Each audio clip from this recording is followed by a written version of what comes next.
السلام علیکم ورحمۃ اللہ وبرکاتہ۔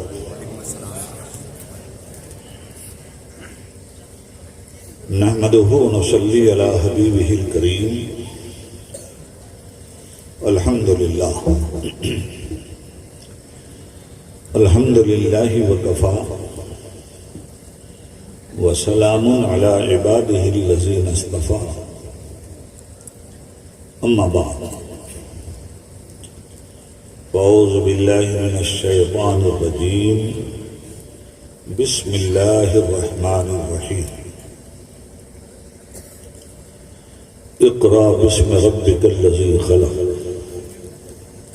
خلق الانسان من علق، اقرأ وربک الاکرم الذی علم بالقلم، علم الانسان ما لم يعلم۔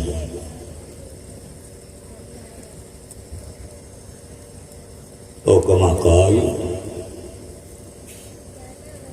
وَإِذْ قَالَ رَبُّكَ لِلْمَلَائِكَةِ إِنِّي جَاعِلٌ فِي الْأَرْضِ خَلِيفَةً قَالُوا أَتَجْعَلُ فِيهَا مَن يُفْسِدُ فِيهَا وَيَسْفِكُ الدِّمَاءَ وَنَحْنُ نُسَبِّحُ بِحَمْدِكَ وَنُقَدِّسُ لَكَ قَالَ إِنِّي أَعْلَمُ مَا لَا تَعْلَمُونَ۔ وعلم آدم الأسماء كلها ثم عرضهم على الملائكة فقال أنبئوني بأسماء هؤلاء إن كنتم صادقين قالوا سبحانك لا علم لنا إلا ما علمتنا إنك أنت العليم الحكيم۔ قال يا آدم أنبئهم بأسمائهم فلما أنبأهم بأسمائهم قال ألم أقل لكم إني أعلم غيب السماوات والأرض وأعلم ما تبدون وما كنتم تكتمون۔ وإذ قلنا للملائكة اسجدوا لآدم فسجدوا إلا إبليس ابا واستكبر وكان من الكافرين۔ آمنت بالله صدق الله العلي العظيم۔ صدر محترم،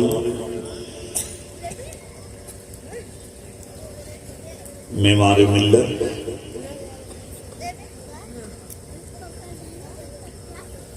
علم و فضل کی آبیاری کرنے والے اور سرزمین التفات گنج پر پوری جد و جہد کے ساتھ ملتفت ہونے والے حضرت مولانا محمد احمد مصباحی صاحب، نیز دیگر علماء ملت اسلامیہ،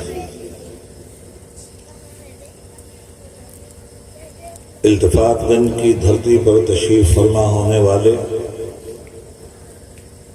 نیز دیگر افراد اطراف و اکناف سے اس محفل مبارکہ میں تشریف لانے والے برادران اسلام، ہماری پردہ نشین مائیں اور بہنیں،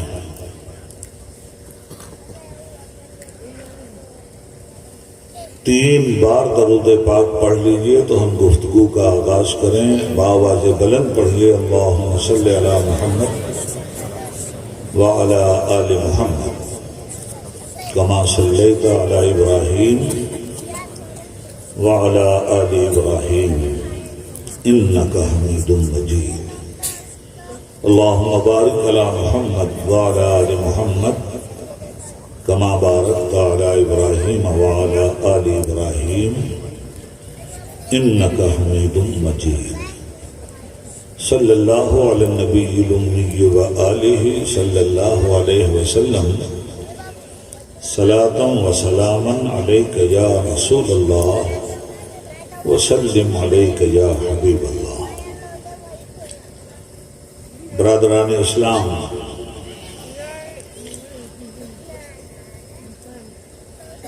گفتگو سے قبل تسبیح و تحلیل، حمد و ثنا اس رب العلا کی جس نے کونین کی سب سے بڑی نعمت معلم کائنات کی شکل میں ہمیں مصطفیٰ عطا کیا، اور درود و سلام ان مقدس، محترم، معظم، مکرم، محتشم مصطفیٰ و مجتبیٰ علیہ تحیت و ثنا پر، جنہوں نے ہمیں شور مچانے کے بجائے شعور کا علم بخشا۔ آج کی یہ بزم علم کے حوالے سے علم کے فائدے کو اجاگر کرنے کے لیے سجائی گئی ہے، اور آپ کا خادم عبید اللہ خان اعظمی اسی موضوع پر تھوڑی دیر آپ سے خطابت کی سعادت حاصل کرے گا۔ سنجیدہ مجمع ہے، سمجھدار لوگ ہیں، اس لیے برگِ حنا پہ لکھتا ہوں میں درد دل کی بات، شاید کہ رفتہ رفتہ لگے دل ربا کے ہاتھ۔ علم ایک ایسا موضوع ہے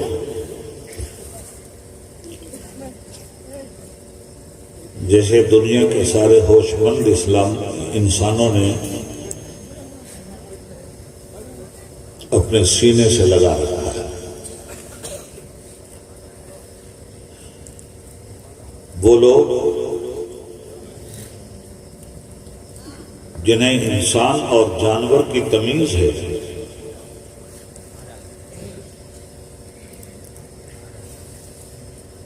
وہ اپنی ضرورتوں کی سرحدوں میں رہ کر علم کی دولت سے مالا مال ہونے کے خواہش مند رہا کرتے ہیں۔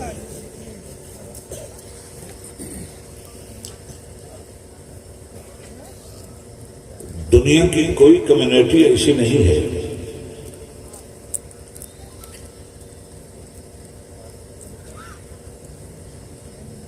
جو علم کے پردے میں اپنی نجات کا آئینہ نہ دیکھ رہی ہو۔ مادی اعتبار سے بھی اور روحانی اعتبار سے بھی، معاش کے اعتبار سے بھی اور معاد کے اعتبار سے بھی۔ آج ہم اس کا ایک ہلکا سا جائزہ لیں گے اور یہ سمجھنے کی کوشش کریں گے کہ آخر علم کیوں ضروری ہے، ایجوکیشن کیوں مست ہے، اور ایجوکیشن کے بغیر انسان کیسا ہے، اور ایجوکیشن کے بعد انسان کتنا بلند ہے۔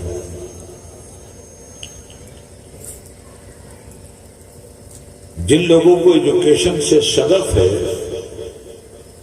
ان کا تو یہ کہنا ہے کہ میں کہاں رکتا ہوں عرش و فرش کی آواز سے، مجھ کو جانا ہے بہت اونچا حد پرواز سے۔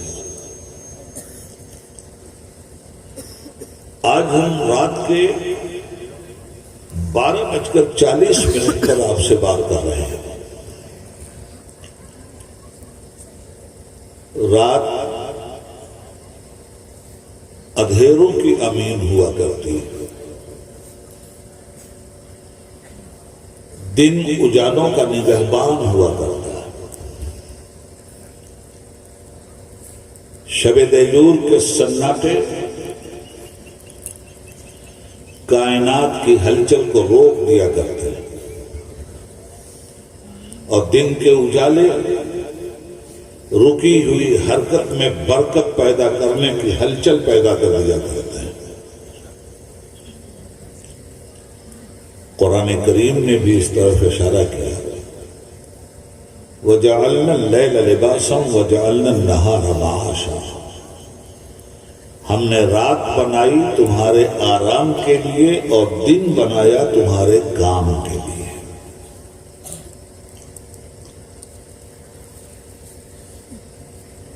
دنیا میں آج جتنی بھی ترقی آپ کو دکھلائی دے رہی ہے، ہر ترقی کے پیچھے علم نگہبان ہے، اور انسان علم کا ممنون احسان ہے۔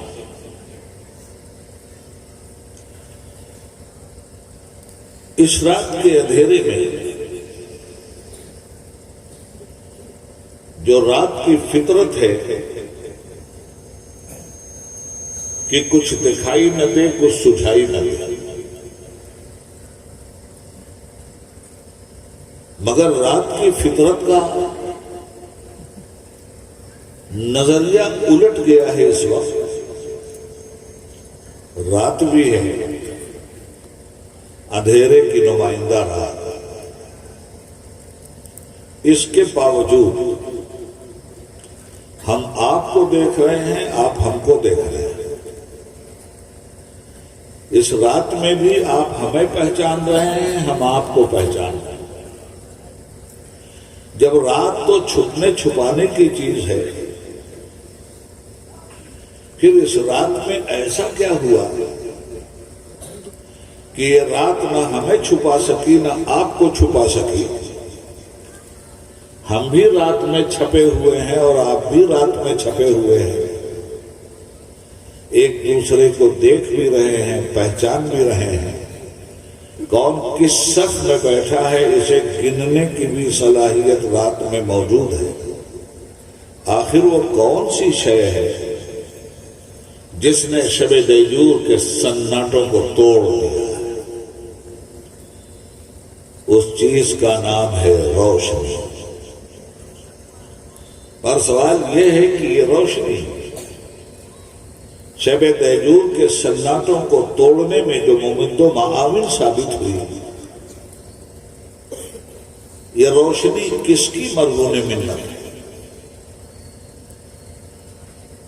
اس روشنی کو لانے والا کون ہے؟ رات کے طوفانی اندھیروں کا مقابلہ کرنے والا کون ہے؟ ظلمت شب کے حصار کو توڑنے والا کون ہے؟ تو پیچھے سے پکار اٹھا، میں ہوں جس کا نام علم ہے۔ یہ علم کا کمال ہے جو اندھیرے کو اجالے میں تبدیل کر رہا ہے۔ اور آگے بڑھے، علم کی دہلیز پر قدم رکھ کر سیڑھیاں طے کرنے لگا جب انسان، تو مادی دنیا میں بھی انسان نے علم کے حوالے سے ہلچل مچا دی۔ معاشیات دنیا کا سب سے بڑا مسئلہ ہے۔ دنیا کی ہر حکومت اپنی معاشی پوزیشن کو مستحکم کرنے کی فکر میں لگی رہتی ہے۔ جس ملک میں معاشی استحکام نہیں، اس ملک کی حکومت ناکام ہو جایا کرتی ہے۔ تو معاشی استحکام کے لیے حکومتیں نت نئی راستے تلاش کرتی ہیں۔ کبھی زمین کے اندر سے معاشیات حاصل کرتی ہیں اور کبھی زمین کے اوپر سے اکانومی کو مضبوط کرنے کی کوشش کرتی ہیں، اور نتیجے میں یہ کوشش علم کی صورت میں انسان کو کامیاب کر دیتی ہے۔ فار ایگزامپل،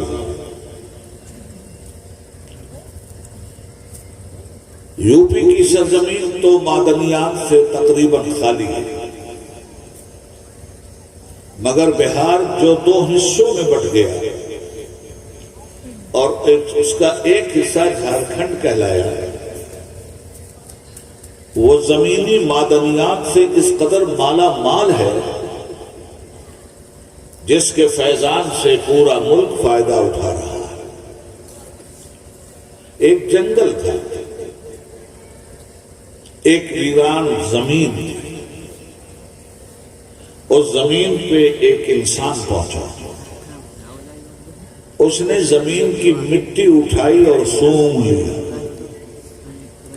اور سونگنے کے بعد گورنمنٹ آف انڈیا سے اس نے کہا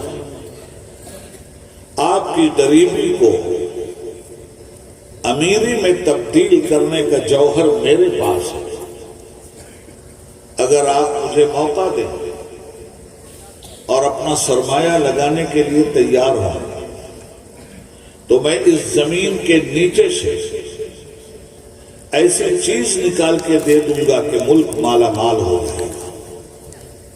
حکومت کو اور کیا چاہیے؟ ملک کی غربت کو ثروت میں تبدیل کر کے ہی کوئی حکومت مستحکم رہا کرتی ہے۔ اس نے کہا کروڑوں کا سرمایہ چاہیے، میں اس زمین کے نیچے سے کالا سونا نکال کے دیتا ہوں، سونا ہی نہیں میں بلیک ڈائمنڈ نکال کے دیتا ہوں۔ میں نے اس زمین کی مٹی کو سونگ کر جو علم میں نے حاصل کیا ہے اس سے پتہ لگا لیا ہے کہ اس زمین کے سینے میں بلیک ڈائمنڈ موجود ہے، اور جب وہ نکلے گا تو آپ کی ریلوے کا ایندھن بنے گا، جب وہ نکلے گا تو اندھیروں کو اجالے میں تبدیل کرنے کے لیے روشنی کا سامان فراہم کرے گا۔ میری نگاہ علم اس زمین کے نیچے کوئلے کا بھنڈار دیکھ رہی ہے۔ آج آپ دیکھ رہے ہیں کہ جھریا کی سرزمین، دھنباد کی سرزمین، ناگپور کی سرزمین، بنگال کی سرزمین اور نارتھ ایسٹ کی سرزمین کوئلوں کا بھنڈار نکال رہی ہے۔ اس زمین کے نیچے کیا ہے؟ ایک عالم نے بتلایا۔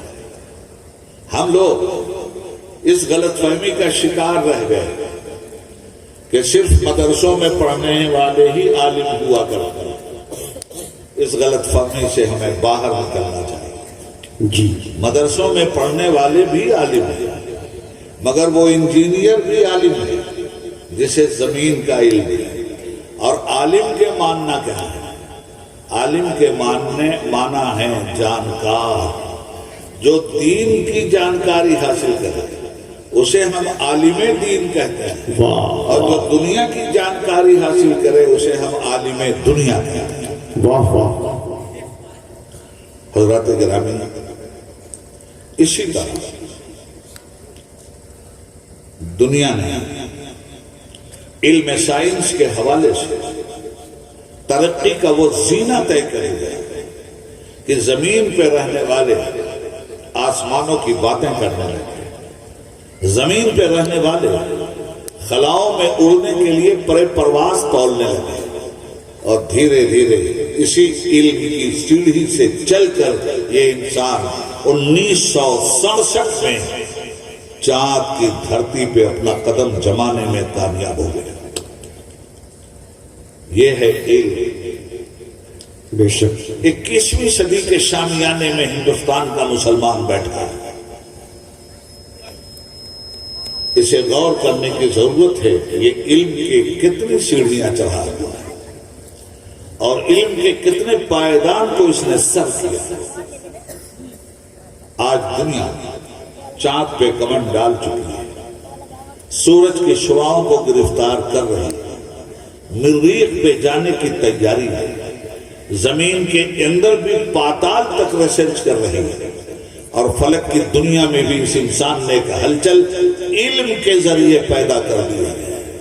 تو نے یہ کیا غضب کیا، مجھ کو بھی فاش کر۔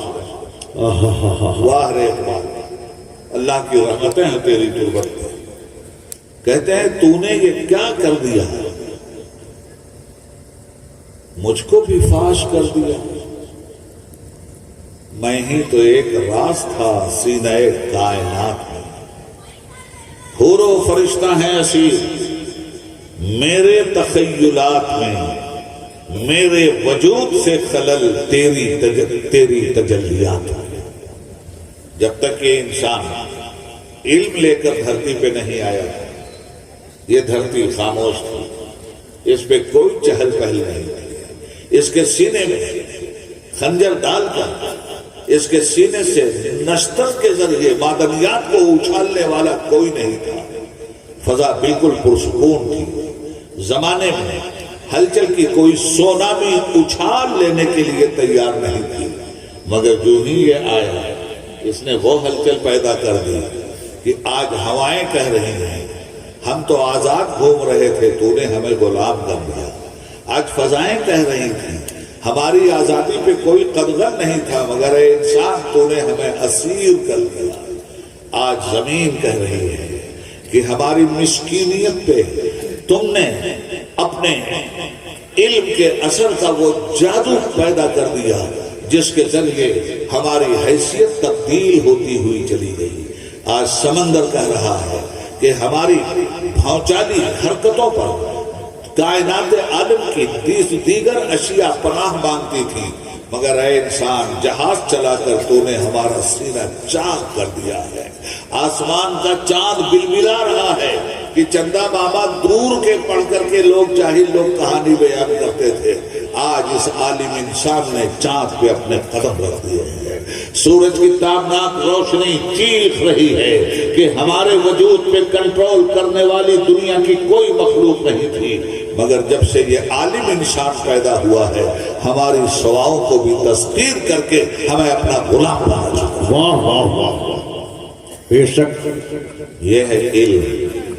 اور ابھی عبید اللہ اعظمی کی تقریر شروع نہیں ہوئی، اللہ اللہ اللہ، ابھی تو میں تقریر کے تمہیدی شامیانے آپ کے سروں پہ تن رہا ہوں تاکہ اس شامیانے میں بیٹھ کر تقریر کے ماخذ کو اچھی طرح آپ سمجھ لیں۔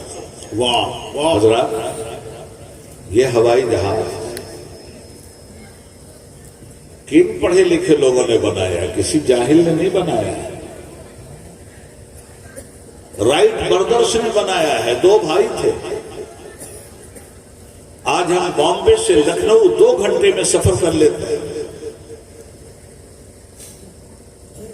اور اتنا بھاری بھرکم جہاز ہوا کا سینہ چیرتے ہوئے اپنے وقت مقررہ پر اپنی منزل پہ مسکرانے لگتا ہے۔ یہ سب کیسے انقلاب آیا؟ کس کے ذریعے انقلاب آیا؟ اسی کا نام ہے ایجوکیشن۔ واہ واہ واہ، اسی کا نام ہے علم۔ بے شک آپ دیکھو اب تو آیا راچے بیان، جو کھلا ہوا ہے جو چھپا ہوا ہے اسے چھپایا نہیں جا سکتا۔ ان تمام تر چیزوں کے پیچھے علم ہے۔ علم نے میڈیکل سائنس میں جب ترقی کی، یا میڈیکل سائنس کے علم کو حاصل کرنے کے لیے جب انسان نے اپنے دل میں طلب اور شوق پیدا کیا، MBBS بن کے سامنے آیا، MD بن کے سامنے آیا، انسانوں کے دل سے کھیلنے لگا، جگر اور پھیپھڑوں کو اپنا غلام بنانے لگا، ٹوٹی ہوئی ہڈیوں کو توڑنے لگا۔ واہ واہ واہ، کون ہے جو اس بکھرے ہوئے انسان کو جوڑ رہا ہے؟ کون ہے جو بکھرے ہوئے ذروں کو اجتماعیت کا شعور اور نور دے رہا ہے؟ اسی کا نام علم ہے دوستو، اسی کا نام ایجوکیشن ہے میرے بھائی۔ تو علم انسان کو اٹھا کر کہاں سے کہاں لے جاتا ہے۔ مجھے جگر مراد آبادی یاد آئی، بہت پیاری بات کر کے مرحوم دنیا سے گئے ہیں۔ وہ کہتے ہیں اگر گھٹے تو فقط مشت خاک ہے انسان، بے شک، اور گھٹنے سے مراد جاہل ہے، اور مشت خاک مٹھی بھر مٹی، تو وہ جاہل اور عالم کا فرق بتا رہے ہیں۔ اگر گھٹے تو فقط مشت خاک ہے انسان، اور بڑھے تو وسعت کونین میں سما نہ سکے۔ کائنات کا سب سے بڑا عالم جب اس دھرتی پر 570 عیسوی میں رونق افروز ہوا تو اس عالم نے کائنات عالم کو اس قدر حیران و ششدر کر دیا تھا کہ اس نے وہ اڑان ہوئی ہے اور اس کو وہ پرواز ملی ہے کہ جناب جبریل امین بھی دیکھتے رہے اور وہ مکہ سے لامکہ گزر گیا، اسی علم الہی کے نور سے جو علم الہی سینہ محمدی میں منتقل کر دیا گیا تھا۔ صلی اللہ علیہ وآلہ وسلم۔ نعرہ تکبیر، نعرہ رسالت، حضور اعظمی صاحب قبلہ، ماشاءاللہ۔ اور پیغام دیتا ہے اقبال اس معراج کے حوالے سے، سبق ملا ہے مجھے، سبق ملا ہے یہ معراج مصطفیٰ سے ہمیں کہ عالم بشریت کی زد میں ہے گردوں۔ واہ، معراج رسول بتا رہی ہے صلی اللہ علیہ وسلم کہ انسان کامل تو مکہ کی سرحدوں کو عبور کر کے لامکہ میں چلا گیا، مگر یہ پیغام دے کے گیا کہ تم مکان کی سرحدوں کو تو مسخر کر سکتے ہو۔ اور قرآن کریم نے اس پہ سند پیش کی، وَسَخَّرَ لَكُمُ الشَّمْسَ وَالْقَمَرَ وَالنُّجُومَ مُسَخَّرَاتٍ بِأَمْرِهِ۔ اور دوسرے مقام پہ قرآن کریم کہتا ہے وَسَخَّرَ لَكُم مَّا فِي السَّمَاوَاتِ وَمَا فِي الْأَرْضِ جَمِيعًا مِّنْهُ۔ اے لوگوں، ہم نے تمہارے لیے زمین اور آسمان اور اس کے اندر جو بھی چیزیں ہیں سب کو مسخر کر دیا، یعنی تمام تر پہ انسان کی حکومت ہو سکتی ہے، اس کی سلطنت کا عرش بچ سکتا ہے ان پر، شرط یہ ہے کہ لعلکم تعلمون، تم علم سے کام کیوں نہیں لیتے، لعلکم تعقلون، تم عقل سے کام کیوں نہیں لیتے، لعلکم تدبرون، تم تدبر سے کام کیوں نہیں لیتے، لعلکم تتفکرون، تم فکر کی رسائی حاصل کیوں نہیں کرتے، افلا تبصرون، تم بصیرت سے کام کیوں نہیں لیتے، تم بصارت سے کام کیوں نہیں لیتے۔ قرآن کریم نے کائنات عالم کو مسخر کرنے کے لیے علم کی جو دولت دی ہے اور اس کے شعبہ حیات کو جو بکھیر کے آپ کے سامنے رکھا ہے، کہیں عقل کے ذریعے آپ کامیاب ہوں، کہیں علم کے ذریعے آپ کامیاب ہوں، کہیں تدبر کے ذریعے آپ کامیاب ہوں، کہیں تفکر کے ذریعے آپ کامیاب ہوں۔ یہ ہے قرآن کریم جس نے سب سے پہلے نماز کا حکم نہیں دیا، سب سے پہلے روزے کا حکم نہیں دیا، سب سے پہلے حج کا حکم نہیں دیا، سب سے پہلے انسان کو زکوٰۃ کا حکم نہیں دیا، سب سے پہلے صدقات و خیرات کا حکم نہیں دیا، سب سے پہلے شراب کی حرمت کا حکم نہیں دیا، سب سے پہلے زناکاری کی تباہی کا حکم نہیں دیا، سب سے پہلے سود کی حرام کاری کا حکم نہیں دیا، سب سے پہلے جھوٹ کی لعنت کو چھوڑنے کا حکم نہیں دیا، سب سے پہلے ظلم کی جہالت کو چھوڑنے کا حکم نہیں دیا، بلکہ سب سے پہلے اسلام نے حکم دیا اقرا بسم ربک، پڑھو اپنے رب کا نام لے کر، ظلم پناہ مانگے گا تم سے، برائی پناہ مانگے گی تم سے، بے حیائی پناہ مانگے گی تم سے، جہالت پناہ مانگے گی تم سے، سارے ظلمت پناہ مانگے گی تم سے، اور روشنی استقبال کرے گی تمہارا صداقت استقبال کرے گی، صداقت استقبال کرے گی تمہارا۔ یہ ہے وہ علم۔ اب میں قرآن کریم ہی کے حوالے سے کچھ باتیں آپ سے کہوں گا۔ ابھی تو میں نے دنیا کے ان مادی فائدوں پر آپ کی ایک تائرانہ نگاہ ڈلوائی، مگر کیوں مادی فائدہ کیوں ضروری ہے اور وہ علم حاصل کرنا کیوں ضروری ہے؟ معلوم نہیں کس بد نصیب نے علم جیسی آفاقی چیز کو دو حصوں میں بانٹ دیا اور قوم اتنا گمراہ ہو گئی جس کے نتیجے میں جہالت اس کا مقدر بن گیا۔ خدا جانے کس نے یہ بات کر دی کہ علم دین الگ ہے اور علم دنیا الگ ہے۔ اس سے زیادہ جہالت کی بات ہوگی۔ یہ کیوں تقسیم کی گئی؟ کس مقصد کے لیے تقسیم کیا گیا؟ اگر علم دنیا الگ ہوتا اور علم دین الگ ہوتا تو قرآن یہ کیوں کہتا کہ وہ علم آدم الاسماء کلھا، ہم نے آدم کو ہر شے کا علم بخشا۔ یہ تو قرآن ہے، سبحان اللہ۔ تو جب ہر شے کا علم جناب آدم علیہ السلام کو بخشا گیا تو ہم لوگ تو آدمی ہیں نا بھائی، اسی آدم کی اولاد ہے نا جی۔ تو باپ کے پاس جو سرمایہ ہوتا ہے اس کا وارث کون ہوتا ہے؟ اس کا وارث اولاد ہی تو ہوتی ہے نا۔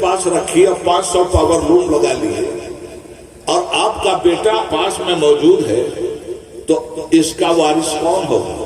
آپ کے بعد اس پاور لوم کا وارث کون؟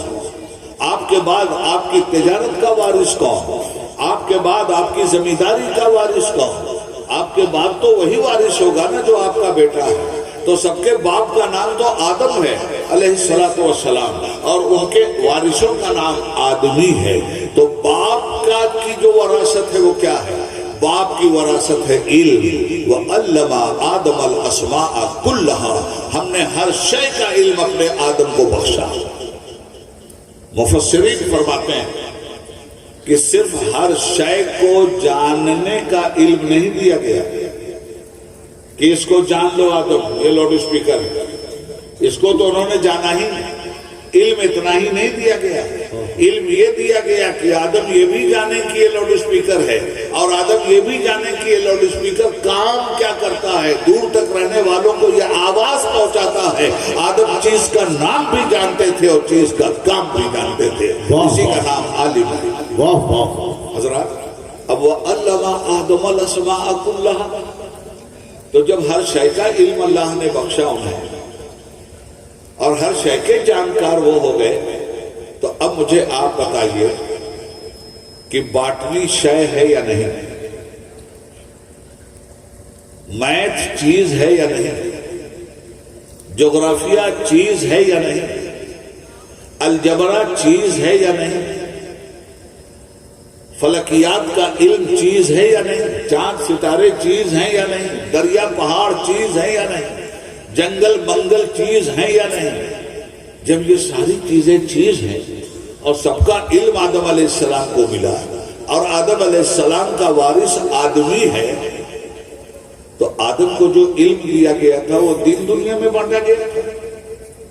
آدم علیہ السلام کو جو علم دیا گیا تھا علم مطلق دیا گیا تھا۔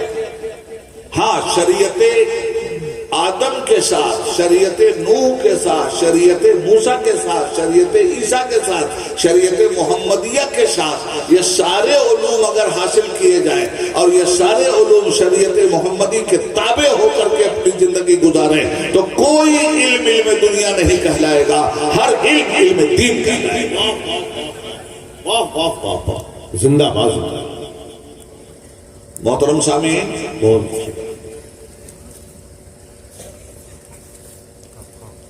ہم نے جب علم کو دنیا اور آخرت میں بانٹا نہیں تھا تو دنیا کو سب سے زیادہ فائدہ مسلمانوں نے پہنچایا تھا۔ جب مسلمان نے دین حاصل کیا تھا اور مسلمان کی حیثیت سے سائنٹسٹ بنا تھا تو مسلمان نے وہ دیا دنیا کو جس دی ہوئی دولت کو آج کے لیٹسٹ سائنسدانوں نے چھپایا، اور آپ کو تو فکر ہی نہیں تھی۔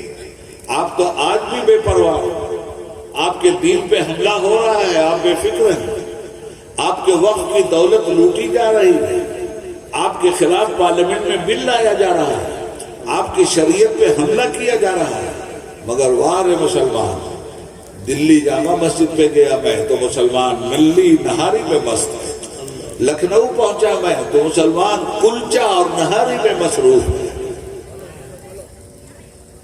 علم ہمارے ماحول سے غائب ہے۔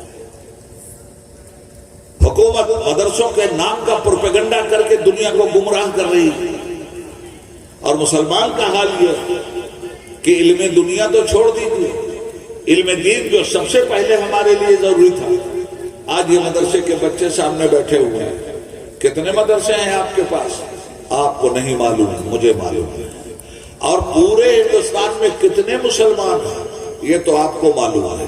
20 کروڑ، 25 کروڑ، 30 کروڑ سے کم ہندوستان میں مسلمان نہیں ہے۔ گورنمنٹ کے یہاں بھی آنکڑا 20 کروڑ کا آ گیا ہے۔ تو جب آپ 20-25 کروڑ اس ملک میں ہیں تو 20-25 کروڑ مسلمانوں کے بچے اسکولوں میں ہوتے تو ہم ان کا فیگر جان سکتے کہ مسلمانوں کے کتنے بچے کالجوں میں علم حاصل کر رہے ہیں اور کتنے بچے مدرسوں میں علم حاصل کر رہے ہیں۔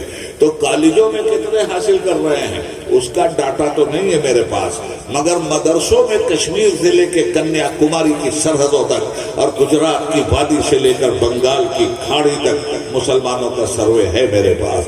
دین کی تعلیم، قرآن کی تعلیم، حدیث کی تعلیم، فقہ کی تعلیم، علم عرفان کی تعلیم، خدا کے دین اور اسلام کی تعلیم حاصل کرنے والے ان 20-25 کروڑ مسلمانوں میں صرف 4% مسلم بچے قرآن و سنت کی تعلیم حاصل کر رہے ہیں آل اوور انڈیا۔ اللہ اکبر۔ آپ کا کل پرسنٹیج 4% ہے۔ حکومت زبردستی کا پروپیگنڈا مچا کر کے آپ سے یہ 4% بھی چھین لینا چاہتی ہے اور مدرسوں پہ بلڈوزر چلا رہی ہے۔ کل 4%۔ ہوا یہی جو رہے گی تو ہے نقیب بہار، کہاں سے آئیں گی رعنائیاں چمن کے لیے؟ غلط روی سے منازل کا بہت پڑتا ہے، مسافروں روش کارواں بدل ڈالو۔ ٹوٹل 4%، یہ مولوی، حافظ، قاری، مفتی، کل 4%۔ تو 96% تو دین کی تعلیم سے دور ہے مسلم بچہ۔ 1990 میں نے پارلیمنٹ میں ایک سروے کروایا تھا دنیاوی تعلیم کا۔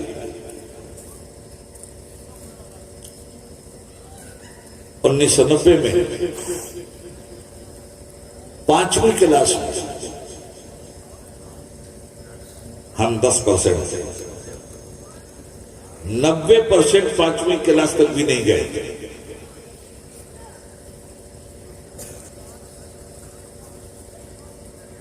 میٹرک میں ہم 5% تھے، گریجویشن میں ہم 2% تھے، ہائی ایجوکیشن میں ہم 0/سناٹا تھے۔ ایک ٹھوکر لگی 1992 میں، تو تھوڑی ہلچل ہمارے اندر پیدا ہوئی بابری مسجد کی شہادت کے بعد۔ اب ہمارے اندر ہلچل پیدا ہوئی کہ تعلیم ضروری ہے، وہ ایک سونامی آئی تعلیم کی، اور مسلمانوں نے اپنے بچوں کو پڑھانا شروع کیا، اور دھیرے دھیرے ہمارا فگر کچھ آگے بڑھا، مگر کچھ ہی آگے بڑھا، ابھی امید افزا نہیں ہے۔ 5ویں کلاس تک گئے تو اسکول چھوڑ دیا، ہائی اسکول تک گئے اس کے بعد چھوڑ دیا، انٹر کیا اس کے بعد چھوڑ دیا، بی اے میں انٹر ہونے کے لیے تیار ہی نہیں ہوئے، چھوڑ گئے، کوئی ٹیکنیکل ہنر بھی حاصل نہیں کیا۔ اب ماں باپ کی جائیداد بیچ کر سعودی عرب کا راستہ لیا، مگر وہ بھی کتنے لوگ، بقیہ کتنے بے روزگار گھوم رہے ہیں۔ دنیاوی اعتبار سے بھی کامیابی ہمیں چاہیے اور آخرت کے اعتبار سے بھی ہمیں کامیابی چاہیے۔ دنیاوی اعتبار سے بھی علم کا زینہ طے کر کے ہی ہم کامیابی حاصل کر سکتے ہیں، اور آخرت کے اعتبار سے بھی علم کا زینہ طے کر کے ہم آخرت حاصل کر سکتے ہیں، مگر ہمیں کوئی فکر نہیں۔ آج بھی ہم سوئے ہوئے، آج بھی ہمارے اندر کوئی بیداری نہیں، رہ گئے ہمارے اسٹیج۔ تو مجھے نہیں معلوم کہ اب تک آپ کو کیا پیغام ملا ہے، میں نہیں جانتا کہ آپ نے کتنی باتیں سمجھی۔ اللہ کرے ہمارے اسٹیج والوں کی بھی ذمہ داری کو ذمہ دارانہ حیثیت سے سمجھنے کی توفیق ملے، اور فالتو کی نعرہ بازی سے ہم لوگ پرہیز کریں۔ نعرہ ہی لگانا ہے تو عمل سے کہو نعرہ لگائے۔ جمعہ ٹو جمعہ نماز پڑھنے والا نعرہ لگا رہا ہے، 5 وقت کی نمازیں چھوڑنے والا نعرہ لگا رہا ہے، مسجدوں کی طرف قدم بڑھتا تو بڑھتا ہوا قدم نعرہ تکبیر لگاتا ہوا چلتا، اور مسجدوں میں قرآن پڑھتا تو قرآن پڑھنے والا عمل نعرہ رسالت خود لگا لیتا، اور اپنی دکانداری میں تجارت میں پاک بازی اختیار کر لیتا، اور سود جیسی حرام چیز سے ہمیشہ کے لیے توبہ کر لیتا، تو اس کی توبہ ہی اسلام زندہ باد کے نعرے لگا دیتے۔ میں جب کہتا ہوں کہ یا اللہ میرا حال دیکھ، حکم ہوتا ہے کہ اپنا نام ہے اعمال دیکھ۔ علم ذلت کے حصار سے نکال کر عزت کی راہ کا مسافر بناتا ہے۔ اور قرآن کریم نے ہر طرح کا علم ہمیں دیا۔ سائنس کا علم قرآن نے ہمیں دیا، Thank you, sir. انجینئرنگ کا علم قرآن نے ہمیں دیا، میڈیکل سائنس کا علم قرآن نے ہمیں دیا۔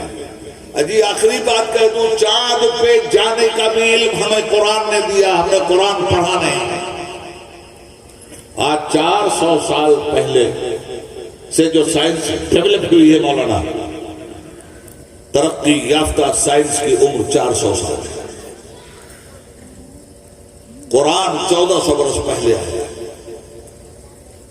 آج دنیا چاند پہ چلی گئی اور اپنی پیٹھ تھپتھپا رہی ہے، اور ہم بھکاریوں کی طرح ان کی طرف دیکھ رہے ہیں، اور دنیا ہم سے سوال کر رہی ہے کہ مسلمانوں تم نے کیا دیا دنیا میں؟ بیٹھتے تو ہو ٹرین پر، یہ ٹرین جس علم کے ذریعے بنانے والوں نے بنایا وہ مسلمان نہیں، تو فائدہ تو اٹھا رہے ہیں ان کے علم سے۔ تم نے کیا دیا؟ ہوائی جہاز پہ تم چل تو رہے ہو، مگر تم نے کیا دیا؟ اس لاؤڈ اسپیکر پہ بولنے کا تو حیضہ ہے تم کو، مگر تم نے کیا دیا؟ سوال دنیا کر رہی ہے۔ کاش ہمارے پاس علم ہوتا تو ہم کہتے بیٹا یہ جو کچھ بھی آج تم سامنے لائے ہو بنیاد ہم نے رکھی، ہماری کتابیں پڑھی ہیں تم نے، تب یہ کام تم نے کیا۔ اور رہ گئی بات یہ کہ ہم نے نہیں کیا، ہماری قوم کی آنکھوں پہ پردہ پڑا ہوا ہے، اس نے علم حاصل کرنے میں کوشش نہیں کی، ورنہ ڈٹ کے جواب دیتی کہ جو کچھ بھی آج ترقی دکھائی دے رہی ہے تھیوری ہماری ہے، اور اپنے زمانے میں کر کے بھی ہم نے دکھایا۔ رائٹ بردرز، ان کا علم اتنا باکمال تھا کہ انہوں نے ہوائی جہاز بنا دیا۔ مگر مسلمانوں میں تم سے پوچھنا چاہتا ہوں کہ تم مایوسی کا شکار کیوں ہو گئے؟ تم نے اپنی تاریخ پڑھ لی ہوتی تو سینہ چوڑا کر کے تم بات کرتے۔ عرض یہ کرنا چاہتا ہوں آپ سے کہ آج یہ دنیا گئی، آپ نے اسپین کی تاریخ پڑھی ہے؟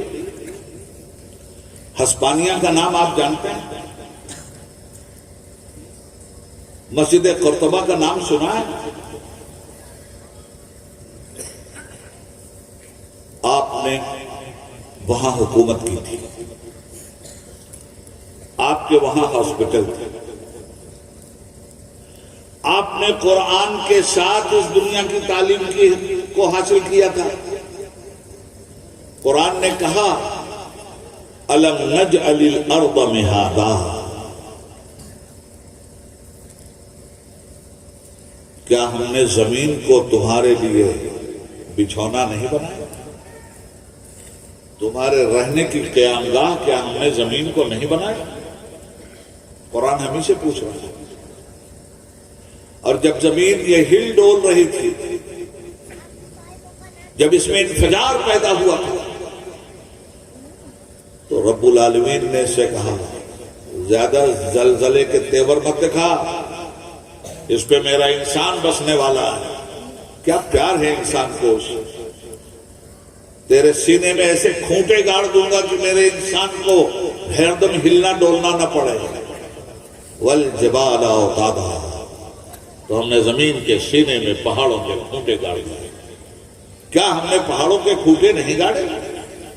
اب حضرات، جب زمین کی بات قرآن کر رہا ہے تو زمین کے بارے میں علم ہونا چاہیے نا ہمیں، کہ اس زمین پہ ہم کیوں بسائے گئے، اس کیوں کا پردہ کون اٹھاتا ہے؟ علم۔ یہ زمین ہمیں کیا کیا فائدے دے گی، یہ فائدے کو کون پہچانوا رہا ہے؟ زمین کے علم پہچانوا رہا ہے۔ اللہ کہہ رہا وَأَنزَلَ مِنَ السَّمَاءِ مَاءً، ہم نے آسمانوں سے پانی برسایا۔ تو جب زمین کی بات اللہ کر رہا ہے اور قرآن جیسی نعمت مسلمان کے پاس موجود ہے، تو قرآن کے علم کے حوالے سے انسان نے زمین پہ، مسلمان نے ریسرچ کیوں نہیں کیا؟ قرآن نے تو بسایا زمین پہ، اور قرآن نے یہ بھی کہا قُلْ سِیرُوا فِی الْأَرْضِ، زمین میں سیر کرو۔ زمین پر سیر کیا تو اللہ کی آیات اور اللہ کی نشانیاں سامنے آئیں، اور وہ کہتا ہے غور کرو اس میں۔ ہم نے غور نہیں کیا، سائنٹسٹوں نے غور کیا تو انہیں زمین کے نیچے بلیک ڈائمنڈ مل گئے۔ جب زمین دی تھی تو زمین سے کتنے فائدے ہو سکتے تھے کائنات عالم کی خلقت کو۔ یہ کام ہم مسلمانوں کا تھا کہ علم کے نشتر سے زمین کا سینہ چیرتے اور زمین کے سینے سے خلق خدا کے فائدے کو نکال کر روڈ پہ رکھ دیتے۔ ہم نے یہ نہیں کیا، جن لوگوں نے کیا وہ بازی لے گئے۔ والجبال اوتادا، ہم نے پہاڑوں کا کھوٹا زمین کے سینے میں گاڑ دیا۔ کیوں نہیں پہاڑ پہ ریسرچ کیا مسلمانوں نے؟ دوسروں نے کیا، کتاب ہماری پڑھی، ریسرچ انہوں نے کیا، کامیاب ہو گئے۔ اگر زمین کے نیچے بلیک ڈائمنڈ ہے تو پہاڑوں میں وائٹ ڈائمنڈ موجود ہے، پہاڑوں میں سونا موجود ہے، پہاڑوں میں ابرک موجود ہے،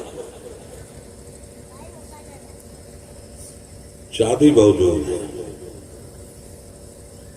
نیلم موجود ہے،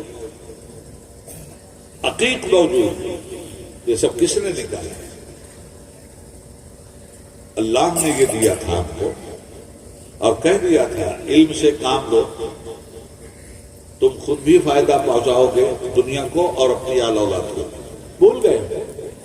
وَخَلَقْنَاكُمْ أَزْوَاجًا، ہم نے ہر شے کو جوڑا جوڑا پیدا کیا۔ کیوں نہیں اس جوڑے جوڑے پہ بحث ہوئی؟ کیوں نہیں اس کے پیچھے پلٹ کر کے علم کا ناخن تدبیر لیا گیا؟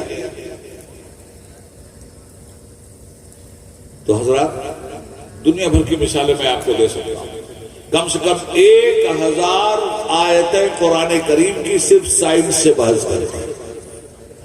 ان فی خلق السماوات والارض واختلاف اللیل والنہار لآیات لأولی الالباب، بے شک زمین اور آسمان کی پیدائش میں، بے شک رات اور دن کے متغیر ہونے میں، الٹنے پلٹنے میں پڑھے لکھے لوگوں کے لیے ہماری بڑی نشانیاں ہیں۔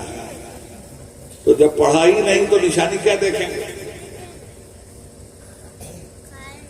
کیوں رات آتی ہے؟ کیوں دن آتا ہے؟ کیوں سورج چھپ جاتا ہے؟ کیوں چاند سورج سے روشنی مستعار لے کے 14ویں کی رات میں چمکنے لگتا ہے؟ اس کیوں سے پردہ اٹھانا قرآن جیسی نعمت پانے والی قوم کا کام تھا۔ مگر قرآن کریم صرف مسلمان ہی نہیں پڑھتا، مسلمان اگر پڑھتے بھی ہیں تو تلاوت کر لیتے ہیں اور چوم کر کے رکھ دیتے ہیں۔ میں یہ نہیں کہتا کہ تلاوت کا ثواب نہیں ملے گا، تلاوت کا بھی اجر ملے گا، مگر تلاوت کا اجر جزوی ہے، اور قرآن کی آیتوں کو سمجھ کر اس پہ عمل کر کے دنیا کے سامنے لانا اس کو ایک لامتناہی ذخیرہ ہے اجر۔ ہم نے کون سا انصاف کیا قرآن کے ساتھ؟ ہمارے گھروں میں قرآن کریم موجود ہے، جزدانوں میں بند ہے، گرد کھا رہی ہے، عدالتوں میں جھوٹی گواہی دینے کے لیے ہم قرآن کا حلفیہ بیان دیتے ہیں،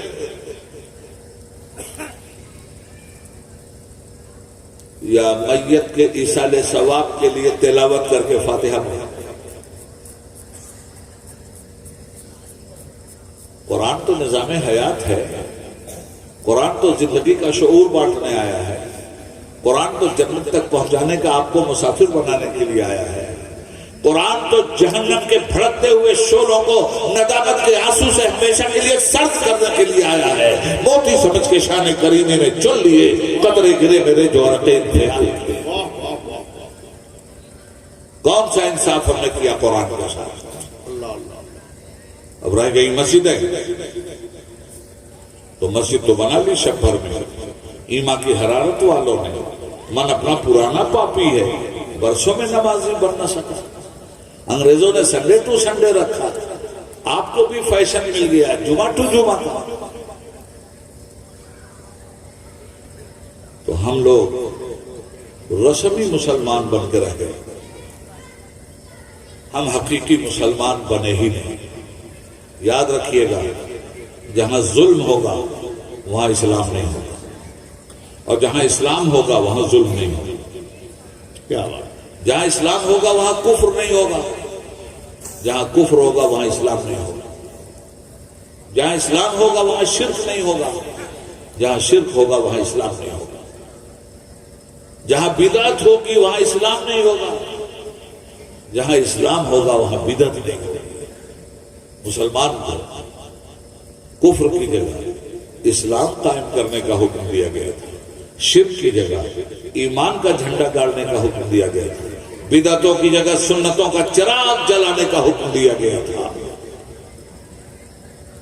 تو ہی ناداں چند کلیوں پر قناعت کر گیا، ورنہ گلشن میں علاج تنگی داما بھی تھا۔ کن کن چیزوں کا رونا رونا، ایک دو زخم نہیں سارا بدن ہے چھلنی، درد بیچارہ پریشاں ہے کہاں سے اٹھے۔ دنیا تانا دیتی ہے کہ مسلمانوں نے دنیا کو کچھ نہیں دیا۔ رائٹ برادرز نے اس دور میں ہمیں ہوائی جہاز دیا، مگر اسپین کی تاریخ اٹھا کے پڑھو، اپنی علم حاصل کرو تو تمہیں وہاں کے مدرسے کا ایک طالب علم ملے گا، جس طالب علم کا نام ہے عباس بن فرناس۔ یہ پہلا انسان ہے جس کے دل میں یہ خیال پیدا ہوا کہ چڑیا اگر اڑ سکتی ہے تو انسان کیوں نہیں اڑ سکتا۔ اس زمانے میں سائنس لنگڑے پاؤں سے بھی چلنے کے لائق نہیں تھی۔ یہ مسلم سائنٹسٹ تھا عباس بن فرناس، اس نے اس زمانے میں ہوائی جہاز بنایا تھا۔ ایک جہاز بنایا، ایک سواری بنایا، اور اس کو اڑایا بھی اس نے، مگر کامیاب نہیں ہو سکا۔ جب زمین پہ لینڈ کیا تو اس میں آگ لگی، اس کا جہاز بھی جل کر خاکستر ہو گیا، اور عباس بن فرناس بھی دنیا سے رخصت ہو گیا۔ مگر تجربہ کرنے والے اسی طرح سے تو تجربہ کر کے آنے والی دنیا کے لیے علم کا راستہ کھول دیتے ہیں۔ وہ مر تو گیا، مگر مرتے مرتے دنیا کو یہ پیغام دے گیا کہ اس علم کے ذریعے آگے بڑھو، ایک دن آئے گا جس دن تمہارا ہوائی جہاز ہواؤں کو کنٹرول کرتے ہوئے تمہارے لیے آسانیاں پیدا کرے گا۔ یہ بنیاد تو تم نے رکھی تھی بھائی، واہ، مگر تمہیں اپنی تاریخ کا اندر ہے۔ چاند پہ جانے کی بات یقیناً بہت بڑا کارنامہ ہے علم سائنس کا۔ کتنا تجربہ ہوا، کتنی جانیں گئی ہیں چاند پہ جانے کے سلسلے میں، کتنے مال و اسباب برباد ہوئے ہیں چاند پہ جانے میں۔ پہلے رشیا نے ایک کٹیا بھیجا تھا، اس کا نام تھا لائکا کٹیا۔ اس کے بعد انسانوں کا تجربہ ہوا۔ چاند پر پہنچنے سے پہلے بے شمار سائنٹسٹوں نے اپنی جان دے دی، خلا میں وہ ناکام رہے، مگر کوشش کرتے رہے، اور نتیجے میں جولائی 1967 چاند پہ انسان نے اپنا قدم رکھ دیا۔ اس دور کا ایک سب سے بڑا کارنامہ، اور اس کے پیچھے علم، اس کے پیچھے ایجوکیشن، اور ایجوکیشن پہ عمل ہے، تب یہ کامیابی ملی۔ ہم حیرت سے دیکھ رہے ہیں، کاش ان سائنٹسٹوں نے جو آج قرآن پڑھ رہے ہیں، آج سائنٹسٹوں کا مزاج یہ بن گیا ہے کہ پہلے تو یہ بالکل منع کر دیتے، مگر اب وہ یہ کہہ رہے ہیں کہ یار جو ریسرچ ہم کر رہے ہیں پہلے سے قرآن میں موجود ہے۔ تو اب سائنس کے علم کا اصول کیا ہے؟ سنو، سائنس کے علم کا اصول ہے اقدام و خطا، کوشش کرنا، چھپی ہوئی چیزوں کو باہر لانا اور ثابت کر دینا انسان کے نفع کے لیے۔ مگر یہ ریسرچ مکمل طور پر انمٹ نہیں ہوتی. جیسے ڈارون نے ریسرچ کیا اپنے علم کے حوالے سے کہ انسان دراصل بندر تھا، اور یہ دھیرے دھیرے ترقی کرتے ہوئے بندر کی ترقی یافتہ شکل کا نام انسان ہے. مگر اسی کے بعد دوسرے سائنٹسٹ پیدا ہوئے تو انہوں نے کہا کہ غلطی پہ تھا ڈارون، انسان کوئی بندر فندر نہیں ہے، بندر ایک الگ ذات ہے، انسان ایک الگ ذات ہے. انہی سائنٹسٹوں نے اس کو رد کر دیا. تو سائنس کا علم جس چیز کو ثابت کرتا ہے وہ اس زمانے تک دنیا میں حکمرانی کرتا ہے جب تک اس علم کو رد کرنے والا کوئی سائنس کا علم عالم نہ پیدا ہو جائے. اور جب سائنس کا عالم پیدا ہو جاتا ہے تو نظریہ پچھلا ٹوٹ جاتا ہے، اگلے نظریے پہ لوگ تسلیم کر لیتے ہیں. مگر قرآن لا تبدیل لکلمات اللہ، اللہ کے کلام میں تبدیلی نہیں ہوتی. اب اللہ کا کلام پڑھنے لگے. اقرا بسم ربک میں نے پڑھا، ابھی ہمارے بچے نے بڑی اچھی انگریزی میں تقریر کی. پڑھو رب کا نام ساتھ میں. واہ واہ. کیا ہے ان آیتوں کا مطلب؟ علم حاصل کرے. تو علم کیا بتائے گا؟ علم دے گا جانکاری. اقرا بسم ربک، پڑھو رب کا نام ساتھ لے کر. الذی خلق، جس نے کائنات کو پیدا کیا. Charging complete. انسان من علق. یہاں دو خلقت کی بات ہو رہی ہے.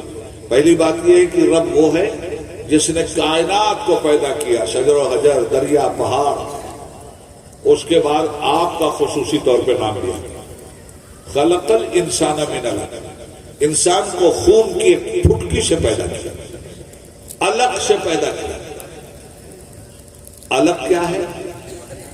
آدمی کی ماں کے پیٹ میں جب حمل ٹھہرتا ہے تو ایک پھٹکی خون جب وہ ترقی کرتی ہے تو جوک کی شکل اختیار کر لیتی ہے. اس کو علق کہتے ہیں.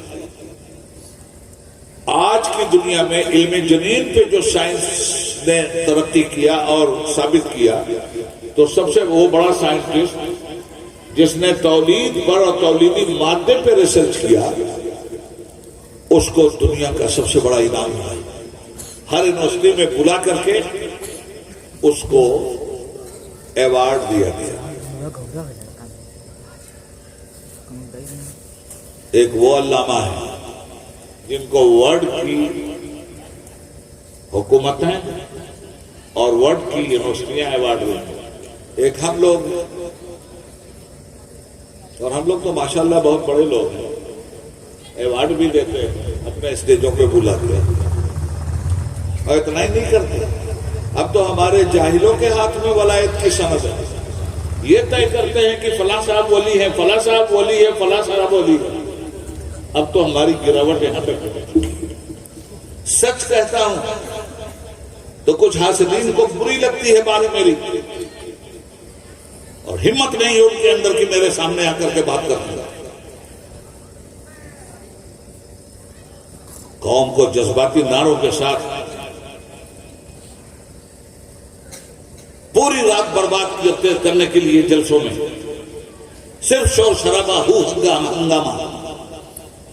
پوچھا جائے اس قوم سے کہ کیا لے کے گئے تو قوم بھی بیچاری کیا چیز ہے، کہتی بڑا مزہ آیا.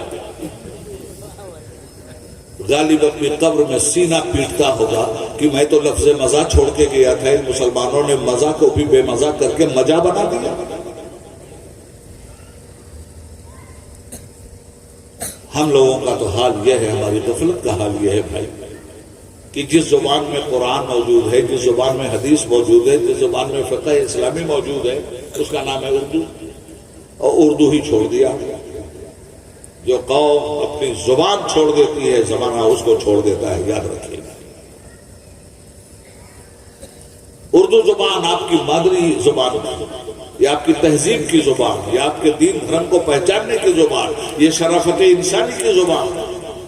مگر آج کیا حال ہے اس کے ساتھ؟ آئی نہ راست جس کو نشیمن کی زندگی ہے، اپنے وطن میں رہ کے بھی جو بے وطن ہے آج. روتی ہے جو بہار میں لطف بہار کو، ہر پھول جس کے واسطے رنگی کفن ہے آج. بیزار جس سے بت گدا پر ہر نظام طے ہے، جس سے کھچی کھچی ہوئی گنگو جمن ہے آج. اردو کا حال پوچھتے ہو اہل ہند کے، دونوں جہاں کی روح رواں خستہ تن ہے۔ اب تو عالم یہ ہے کہ اردو کی دشمنی بھی اردو کا نعرہ لگا کے کیا جائے۔ اردو زبان کو نکالو، انقلاب زندہ باد، تمہارے باپ کا انقلاب۔ خدا کی شان وہ نادان سمجھیں بے زبان کو کہ جن پر رحم کھا کر مفت میں بخشی زبان۔ تو وہ انگریز عالم سائنس کا جدہ میں کنگ عبدالعزیز یونیورسٹی میں آیا اپنا خطبہ دینے کے لیے۔ بھائی صاحب، اب مسلمانوں کا اسٹیج، ایک قاری صاحب بیٹھے، انہوں نے قرآن کریم کی تلاوت شروع کی۔ اس کی ریسرچ یہ تھی کہ بچہ ماں کے پیٹ میں پہلے کس شکل میں بنتا ہے، گوشت کب چڑھتا ہے، پوسٹ کب چڑھتا ہے، چہرہ کب بنتا ہے، چہرے کا نقطہ کب بنتا ہے، یہ اس کی ریسرچ تھی۔ بڑا کام تھا۔ علم کی خدمت اس نے کی، علم نے انعام اس کو دیا۔ تو جب یہ قاری صاحب بیٹھے پڑھنے قرآن کریم، تو انہوں نے یہی 5 آیتیں پڑھی۔ اقرا بسم ربک الذی خلق، خلق الانسان من علق، اقرا وربک الاکرم الذی علم بالقلم، علم الانسان ما لم یعلم۔ پڑھو رب کے نام سے جس نے کائنات پیدا کیا، جس نے انسان کو خون کی ایک پھٹکی سے الگ سے پیدا کیا، جس نے انسان کو قلم کا علم بخشا، اس مہربان کے نام سے پڑھو، اس مہربان کے نام سے علم حاصل کرو جس مہربان نے انسان کو وہ علم عطا کیا جو نہیں جانتا تھا۔ جب یہ آیتوں کا ٹرانسلیشن ہوا انگریزی میں، تو سائنٹسٹ نے اپنا سر پھوڑ دیا۔ اب بار بار یہ پوچھتا رہا، کیا واقعی یہ قرآن ہے؟ کیا صحیح بات ہے کہ یہ قرآن ہے؟ تو اسے قرآن دکھایا بھی گیا، سنایا بھی گیا۔ سر پیٹ کے جو بات کہی اس نے وہ سن لیجیے۔ اس نے کہا کاش ہماری سائنس نے قرآن 1400 برس پہلے پڑھ لیا ہوگا تو اتنی دیر اس ریسرچ میں نہیں ہوئی ہوگی۔ آج میں سائنس سے یہ کہنا چاہتا ہوں کہ کاش تم نے قرآن پہلے پڑھ لیا ہوگا تو اتنی دیر چاند پر جانے میں نہیں لگتی۔ قرآن نے تو کہا ہے کہ انسان چاند پہ جائے گا۔ کتنے لوگوں کو معلوم؟ پڑھنے والے جانتے ہیں نا، پڑھانے والے جانتے ہیں۔ اسی قرآن میں انسان چاند پر ضرور جائے گا۔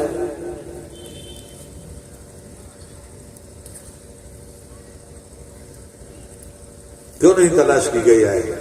پڑھی تو جا رہی ہے، تراویح بھی پڑھی جا رہی ہے، مدرسوں میں بھی پڑھائی جا رہی ہے، سب پڑھ رہے ہیں۔ کبھی اس کی طرف غور کرنے کی ہمت ہوئی؟ 1400 برس پہلے قرآن نے کہا جائے گا چاند پر، اور یقیناً جائے گا چاند پر۔ صرف جائے گا نہیں، اب میں گرامر آپ کے سامنے رکھتا ہوں عربی کا۔ 30ویں پارے میں سورت کا نام ہے سورہ انشقاق۔ سورہ انشقاق میں چاند پر خدا بحث کر رہا ہے اور ارشاد فرما رہا والقمر اذا اتسق، میں قسم کھاتا ہوں چاند کی جب وہ بدر کامل بن جائے، یعنی 14ویں کا چاند بن کے مکمل ہو جائے۔ کون قسم کھا رہا ہے؟ رب العالمین۔ آیت کیا بول رہی ہے؟ والقمر اذا اتسق، میں قسم کھاتا ہوں چاند کی جب وہ ماہ کامل بن جائے گا۔ تو اب بات چاند کی ہو رہی ہے۔ دوسری آیت حضرت لَتَرْكَبُنَّ طَبَقًا عَنْ طَبَقٍ، سارے ترجمے اٹھا کے پڑھو، سارے مترجمین نے لکھا ہے کہ انسان منزل بمنزل جائے گا۔ مفسرین نے اس کی وضاحت کی کہ اس کا مطلب یہ ہوا کہ بچپن سے اٹھے گا، جوانی نوجوانی کی منزل میں آئے گا، نوجوانی سے اٹھے گا، جوانی کی منزل میں آئے گا، جوانی سے اٹھے گا، ضعیفی کی منزل میں آئے گا، ضعیفی سے اٹھے گا، موت کی منزل میں آئے گا، موت کے بعد برزخ کی منزل میں آئے گا، برزخ کے بعد حشر کی منزل میں آئے گا، حشر کی منزل کے بعد حساب و کتاب کی منزل میں آئے گا، اور اس کے بعد یہ جنت یا جہنم کی طرف جائے گا۔ بالکل صحیح ترجمہ بھی ہے اور بالکل صحیح تفاسیر بھی، مگر ایک قاعدہ ہے۔ قاعدہ کیا ہے؟ غور سے سنو بات۔ قاعدہ یہ ہے کہ جب تک کوئی شے مشاہدے میں نہیں آ جائے اور حقیقت ثابتہ کی شکل نہیں اختیار کر لیتی، تب تک ترجمہ مجازی ہی کیا جاتا ہے۔ علماء بیٹھے ہیں، پوچھئے، ترجمہ اس وقت تک مجازی ہوگا جب تک حقیقت ثابتہ سامنے نہ آ جائے، مگر جب حقیقت سامنے آ گئی تو اب ترجمے کی نوعیت دوسری ہوگی۔ انسان جب چاند پر چلا گیا تب یہ آیت سمجھ گیا، وَالْقَمَرِ إِذَا اتَّسَقَ لَتَرْكَبُنَّ طَبَقًا عَنْ طَبَقٍ۔ اب میں اس آیت کا ترجمہ کرتا ہوں۔ تم ضرور جاؤ گے سواری کرتے ہوئے ایک پلانٹ سے دوسرے پلانٹ تک۔ ہم جس پلانٹ پہ رہتے ہیں اس کا نام ہے زمین، اس کا پڑوسی پلانٹ ہے چاند۔ تم ایک طبق سے دوسرے طبق پر ضرور جاؤ گے۔ لَتَرْكَبُنَّ ہے، اور سوچ لیجئے کہ عربی محاورے میں اور عربی اصول کے مطابق لَتَرْكَبُنَّ معنی کیا لے رہا ہے؟ لَتَرْكَبُنَّ رکبہ یرکبو سے مشتق ہے، صحیح ہے مولانا؟ رکبہ یرکبو جس کے معنی ہے کسی سواری کے ذریعے جانا۔ اسی لیے مرکب اور راکب کا لفظ بھی استعمال ہوتا ہے۔ تو میں اب ترجمہ کرتا ہوں، تم ضرور جاؤ گے ایک طبق سے دوسرے طبق پر۔ جس طبق پہ رہتا ہے انسان اس کا نام ہے زمین، اور جس طبق پہ جانے کی بات قرآن کر رہا ہے وہ ہے چاند، اس لیے کہ پڑوسی طبق یہی ہے۔ جاؤ گے رکبہ یرکبو،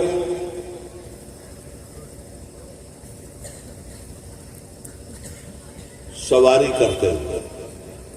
یہ جو چاند پہ لوگ گئے تھے پیدل گئے تھے یا سواری پہ گئے تھے؟ ناسا کی گاڑی سے گئے تھے۔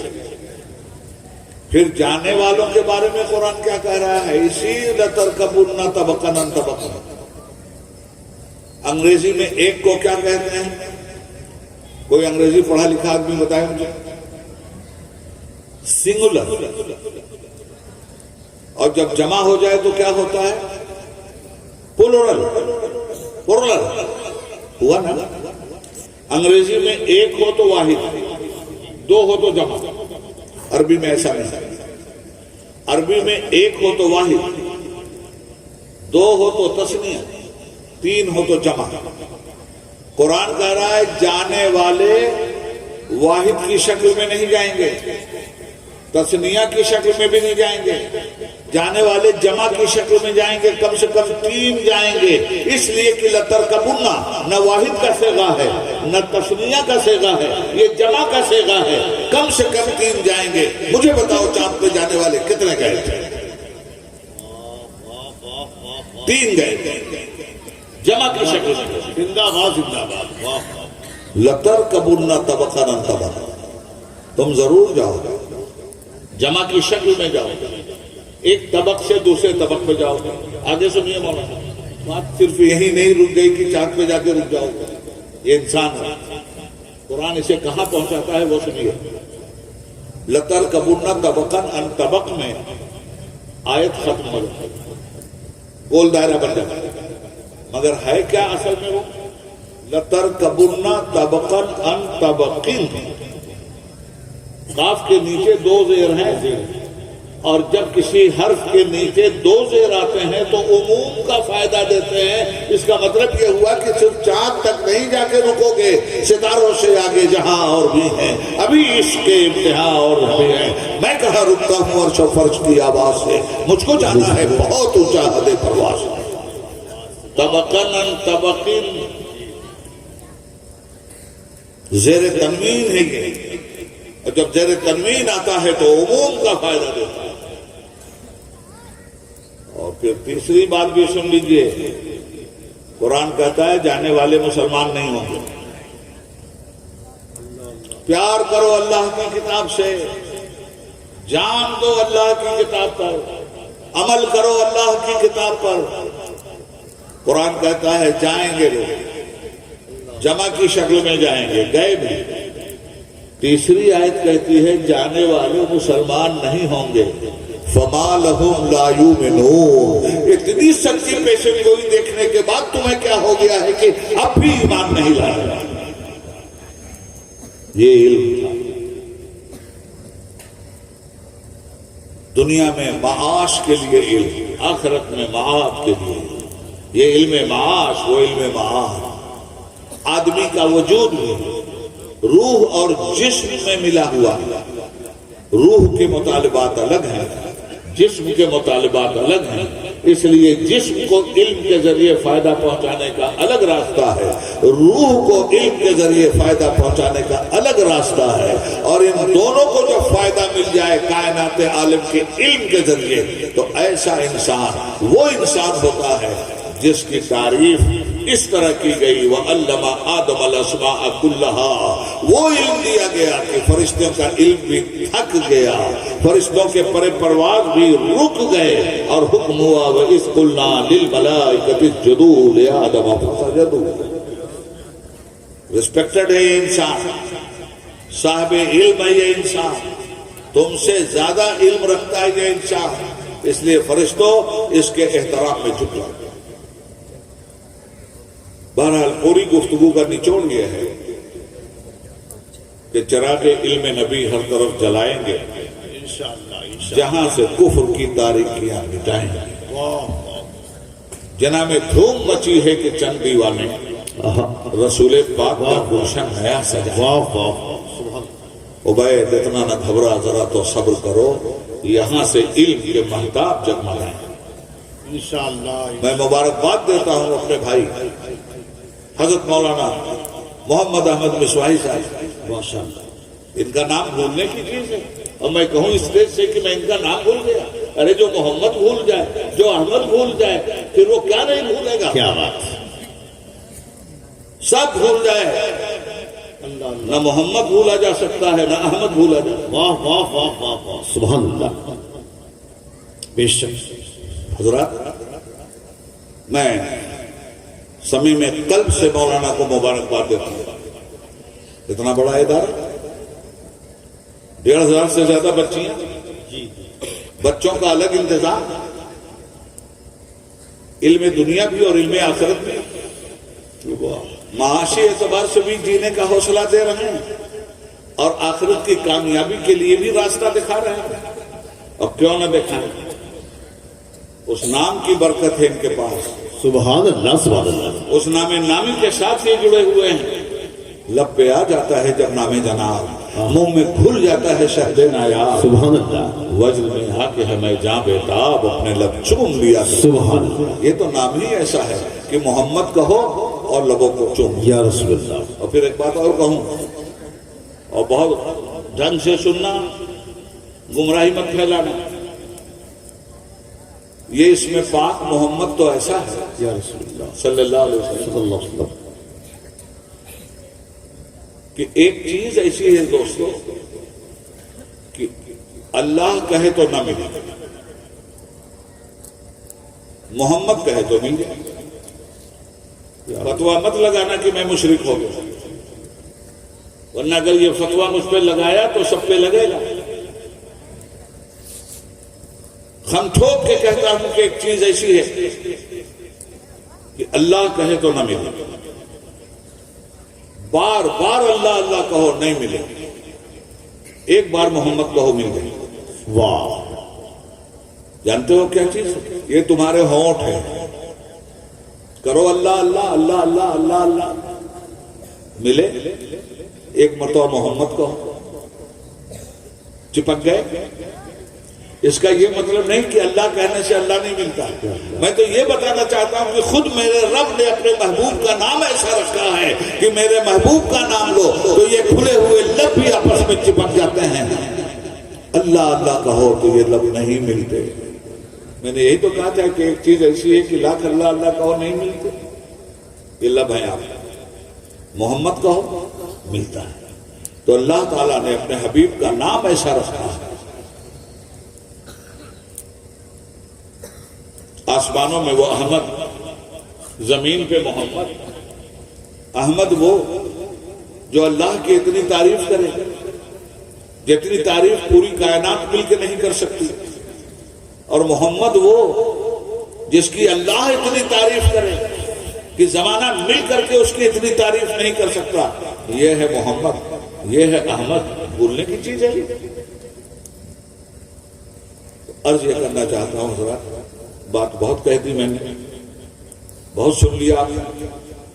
اگر ہو سکے تو اس پہ عمل کیجیے. اپنے بچوں کو پڑھائیے، مسجدوں سے جوڑیے ان کو، قرآن کریم کی صحیح تعلیم دیجیے ان کو. آیت پڑھیں تو آیت کا مطلب بھی سمجھیں، اور مطلب بھی سمجھایا جانا چاہیے. صرف پڑھنے ہی سے کچھ نہیں ہوگا. پڑھنے کے بعد دوسری منزل آتی ہے عمل کرنے کی. قرآن بولے گا آپ کے عمل سے، قرآن دکھلائی دے گا آپ کے عمل سے، قرآن کی روشنی ملے گی دنیا کو آپ کے عمل سے. عمل سے زندگی بنتی ہے، جنت بھی جہنم بھی. خاکی اپنی فطرت میں نہ نوری ہے نہ ناری ہے. بہت باتیں کرنی ہم نے. علم کی طرف آئیے، اس ادارے کو مضبوط کیجیے. پوری طاقت سے حضرت مولانا محمد احمد مصباحی صاحب کا ساتھ دیجیے. آپ کے علاقے کی یہ امانت ہے، آپ کے لیے یہ ایک نعمت ہے. یہ ادارہ آپ کے لیے نعمت غیر مترقبہ کی حیثیت رکھتا ہے. میں اس ادارے کے سارے مدرسین کو، ملازمین کو، معاونین کو قلب کی اتھاہ گہرائیوں سے مبارکباد دیتا ہوں، اور اللہ سے دعا کرتا ہوں کہ پروردگار اس ادارے کو دن دگنی رات چوگنی ترقی عطا فرما. اور اخیر میں اپنے رب کی بارگاہ میں فقیرانہ ہاتھ اٹھا کے دعا کرتا ہوں. کرسی چھوڑنے سے پہلے ہمیشہ میں نے یہ دعا کی ہے، آج بھی آپ کے سامنے یہ دعا کرتا ہوں کہ یا اللہ جو کچھ بھی میں نے تیرے بندوں کو سنایا ہے، جو میری زبان سے حق نکلا ہے وہ تیری طرف سے، اور اگر میری پوری تقریر میں مجھ سے غلطی اور خطا ہوئی ہو تو میری کم علمی کا نتیجہ ہے. یا اللہ کرسی چھوڑنے سے پہلے تیرے بندوں کو گواہ بنا کر، اگر شریعت اسلامیہ کے مزاج میں کسی طرح سے میری گفتگو سے خرابی آنے کا ڈر ہو، یا شریعت کا مزاج بگڑ رہا ہو، مجروح ہو رہا ہو، تو یا اللہ تیری شریعت میرے لیے مقدم ہے. میں تیرے بندوں کو گواہ بنا کر کھلی ہوئی توبہ کرتا ہوں اور پڑھتا ہوں استغفر اللہ ربی من کل ذنب واتوب الیہ. اللہم انی ظلمت نفسی ظلما کثیرا ولا یغفر الذنوب الا انت فاغفر لی مغفرۃ من عندک وارحمنی انک انت الغفور الرحیم. یا حی یا قیوم برحمتک یا ارحم الراحمین. اللہ حافظ.